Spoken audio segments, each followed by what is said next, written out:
So Elon Musk went on BBC, and is anyone else like me? You thought the BBC stood for Big Black Cock, because that's what I thought. Wait a minute. Literally until this story, thought it was that.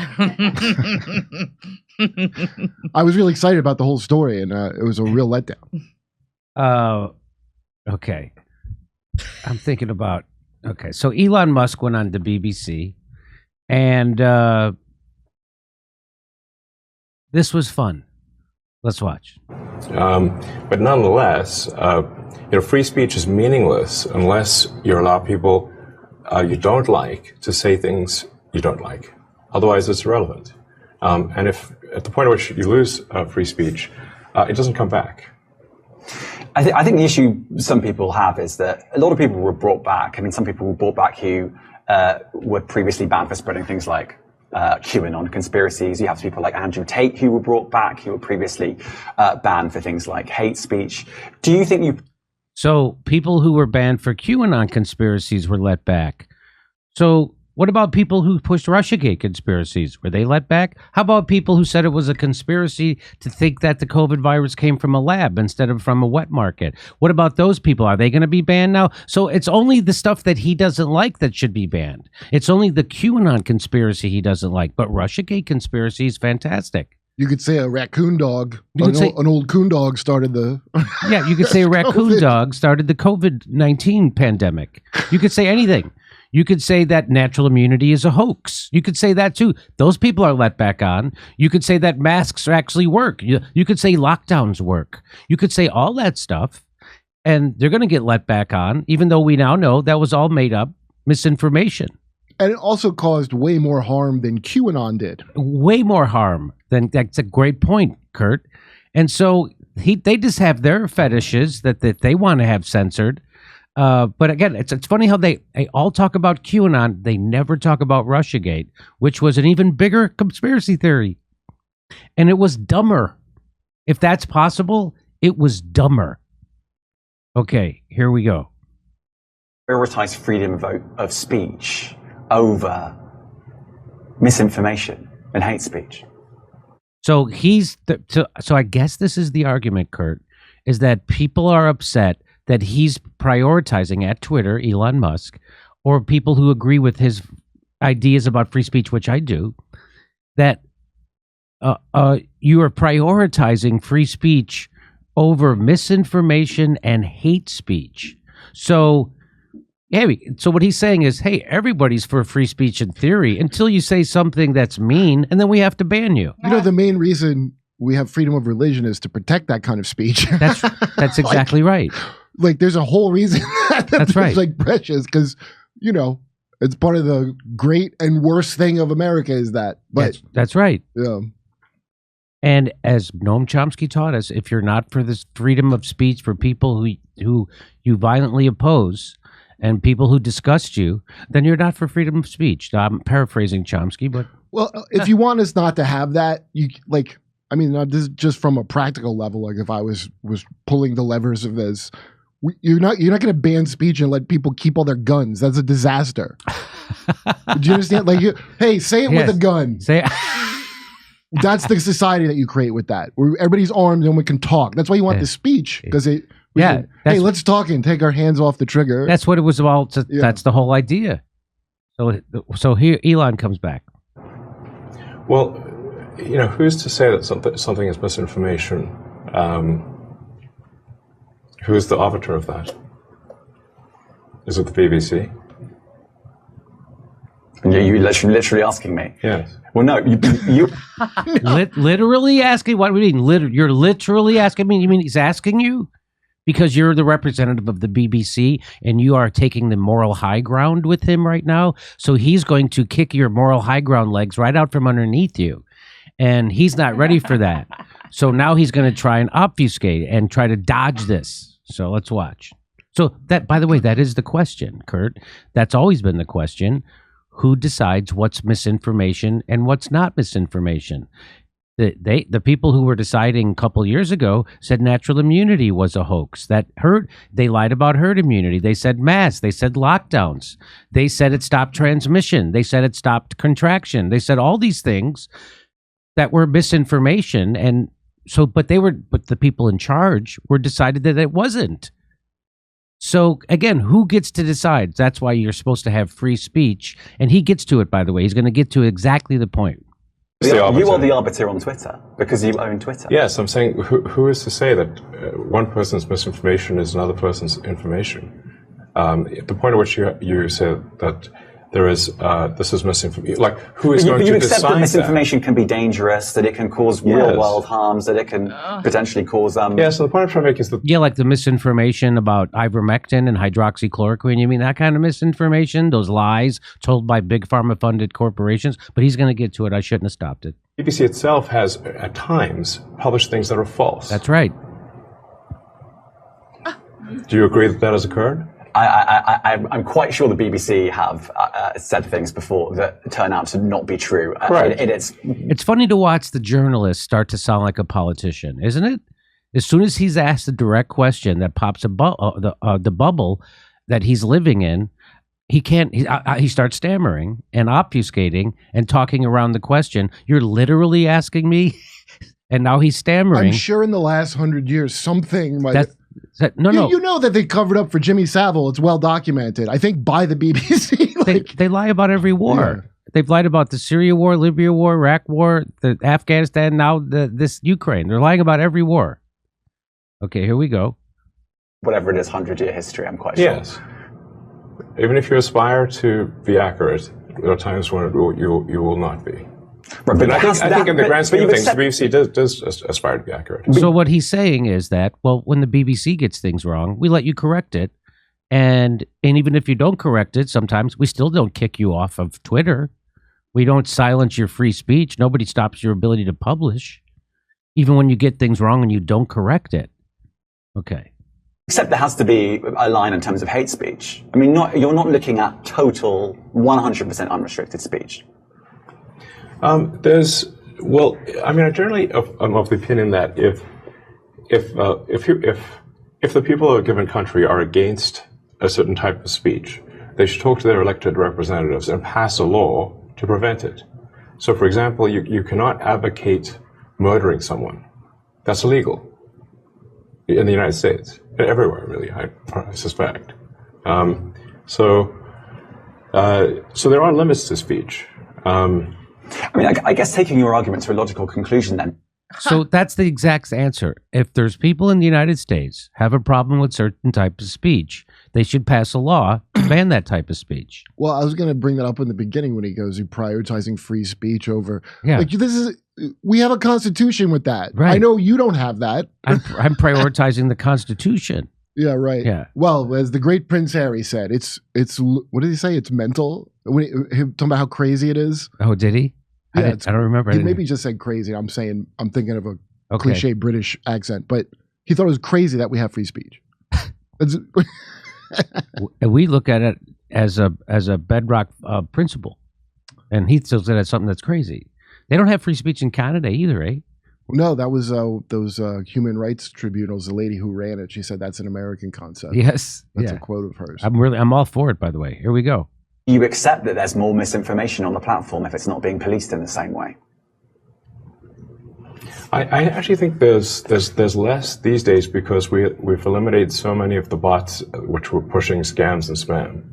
And previous management turned a blind eye to the bots because their bonuses were tied to user growth.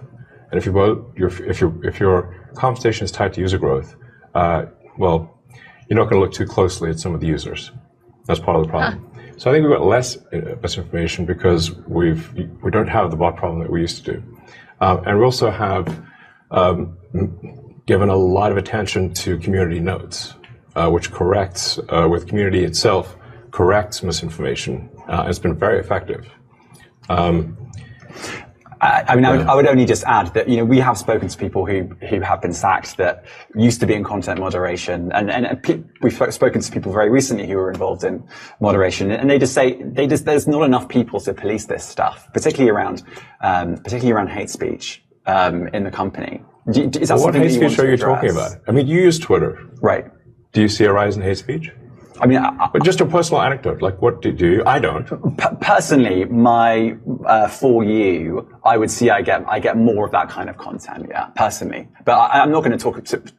So did he, correct me if I'm wrong, he just said, yes, personally, he gets more hate content than he used to. Is that what he said? That's what it sounds What kind of hate? Okay, well, we're going to find out. Now, let's see if that claim stands up to scrutiny. To the rest of, for the rest of Twitter. So you But see more personally, hate speech personally. I would say I would see more hateful content in that. Content you don't like or hateful? What do you mean to describe a hateful thing? Yeah, I mean, just content that will solicit a reaction, something that may include something that is slightly racist or slightly sexist, those kinds of things. So you think if something is slightly sexist, it should be banned? No. So if something is slightly sexist, he shouldn't have to see it. Someone else should have to read it first and then decide he doesn't get to see it because it's too painful for him and ban that. Something slightly sexist. Now, who's to decide what is slightly sexist? You tell me there's not enough people to do that in the world. Slightly sexist. To point out, that's a shame that people lost their jobs. and someone actually had a job deciding what was slightly sexist. Yeah. And then again, slightly racist. What does that mean? Does that mean Don Rickles albums you couldn't play on YouTube anymore? Is that slightly? What does that mean? How did we fight like a what was it? They said it was a clash of civilizations. Yeah. In the Middle East versus Islam, and now he's now upset. I'm sure they egged on that war. BBC. That's right. Now he's upset that we don't have enough ayatollahs and we don't have enough Shia grand muftis to to watch what blasphemy we look at. What you're saying? I'm not saying anything. I'm saying. Well, I'm just curious. I'm trying to understand what you mean by hateful content, and I'm asking for specific examples. And you just said that if something is slightly sexist, that's hateful content. Does that mean that it should be banned? Well, you've asked me whether my feed, whether it's got less or more. I'd say it's got slightly more. That's why I'm asking for examples. Can you name one example? I honestly don't use. Honestly, I you don't. Can't name a single example. I'll tell you why. Because I don't actually use that For You feed anymore. Because I just don't particularly like it. But you said actually, a lot of people are quite similar. I only look at my following. You said you've seen following. more hateful content, but you can't name a single example, not even one. I'm not sure I've used that feed for the last 3 or 4 weeks. And then how did you see the hateful content? Because I've been using Twitter since you've taken it over for the last 6 months. Oh my God. And you want this guy to be in charge of free, or people like him to be in charge of free speech? A guy who's a clear bullshitter. He just exposed this guy who's he's trying to have his Mehdi Hassan moment. And he's not getting it because Elon Musk is smarter than him, way smarter. He should have done the Mehdi Hassan. He should have said all of his things at once to Yes, Elon he Musk. should have said all. That's right. So he's got this guy. This guy's obviously made that up, and he's got no example of it. The only thing he can come up with is something that was slightly sexist, which he couldn't describe, but he still thinks it should be banned. Then you must have at some point seen the For You hateful content. I'm asking for one example. Right. And you can't give a single one. And I'm saying... I say, sir, that you don't know what you're talking about. Really? Yes, because you can't give me a single example of hateful content, not even one tweet. And yet you claimed that the hateful content was high. Well... That's a false. No, what I claimed... You just lied. What I claimed was... Oh, wah, wah. Oh my God. Bad day for this guy. What is this guy's name? Oh, I should have got this guy's name. There are many organizations that say that kind of information is on the rise. Now, whether it has on my feed or not... I mean, right, and literally if you look at something one. like the Strategic Dialogue Institute in the UK, they will say that. So look, people will say all sorts of nonsense. I'm literally asking for a single example, and you can't name one. Right, and as I've already said, I don't use that feed. But then how would you know that? I don't think this is getting anywhere. You literally said you experienced more hateful content, and then couldn't name a single example. Right, and as I said, that's absurd. I haven't actually looked at that feed. Then how would you know this hateful content? Then how would you know? Because I'm saying that's what I saw a few weeks ago. I can't give you an exact example. Let's move on. We only have a certain amount of time. Oh, let's move on. Oh, wow, that's a brutal. That was when brutal. The reporter has to squirm from the question. Yes. That's really like. Well, he obviously lied.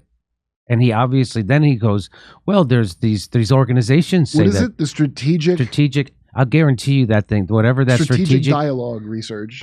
I will bet dollars to donuts that that's funded by the government somewhere. Well, why? Just because it has strategic as the first? Yeah. Or Bill Gates. Or it's somebody trying to sell you security from the internet. You remember how New Knowledge? Oh, you weren't with the show when we covered that. So the company that was the Senate committee on Russiagate was relying on for their information was this company called New Knowledge. And what they would do is they would plant fake Russian bots on Twitter and social media, and then they would do a report about, look at all these Russian things happening, and then they would sell you the protection to it. We'll show you how to fix it. Wow. Yeah, so that's what New Knowledge was. So that came up, but that never gets reported in the mainstream news. Wow. That never gets. They got fake antivirus software. They got caught planting. They got caught planting fake Russian posts. That company. So. And I never think of anything that makes. So money. I wonder if that strategic whatever. I wonder if they're one of those. Of course they are. They're probably the same as the thing they do here at what school is it where they had the Stanford. Yeah, the Stanford. Yeah. Oh, this guy's name is James Clayton. That guy's name is James Clayton. Oh, so BBC stands for Big Brain Clayton. So, way to go, Elon Musk. Now, Elon Musk, like most human beings, is three-dimensional, and he has some parts about him that are really good, and then he also has flaws. And then he's also a billionaire in bed with the military-industrial complex in Ukraine and other places. So there's good parts about him, and then now he's starting to censor people who have Substacks. He's not allowing him to put your so that's a bad thing. But this is a good thing. So there's good things about Elon, just like everybody. Why? There's good things about, and there's more good things about Elon Musk right now in this in regards to freedom of speech than any other billionaire I can think of. He's not like, I was talking to my friend about it, where he's like, well, he's not like a free speech hero. I'm like, first of all, I don't give a shit if he's free. If you do anything that helps it at all, you did that thing. That's all right. I care about. I don't idolize a billion. I don't have like my favorite billionaire right that I pitch against other billionaires. Like, so there it is.